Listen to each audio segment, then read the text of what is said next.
محترم صدر مجلس، معزز اساتذہ کرام اور میرے پیارے ساتھیوں، السلام علیکم ورحمۃ اللہ وبرکاتہ۔ آج کا دن ہمارے ملک بھارت کے لیے ایک عظیم اور یادگار دن ہے۔ 26 جنوری کا دن ہر سال یوم جمہوریہ کے طور پر منایا جاتا ہے۔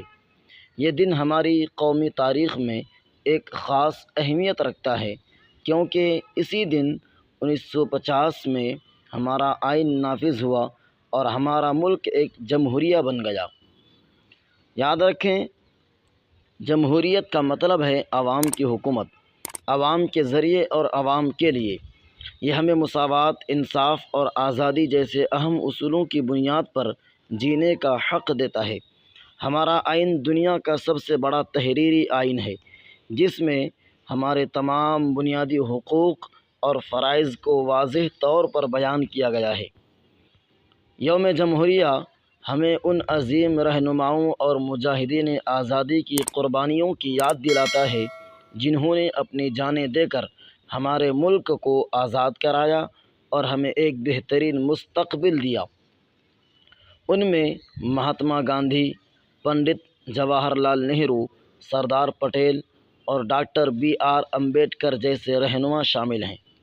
یہ دن ہمیں یہ بھی سکھاتا ہے کہ ہم اپنے فرائض کو نہ بھولیں اور ایک ذمہ دار شہری کے طور پر ملک کی ترقی اور خوشحالی میں اپنا کردار ادا کریں۔ ہمیں تعلیم، بھائی چارے اور امن کو فروغ دینا ہوگا اور فرقہ وارانہ نفرتوں کو ختم کرنا ہوگا، تاکہ ہمارا ملک ایک مثالی قوم بن سکے۔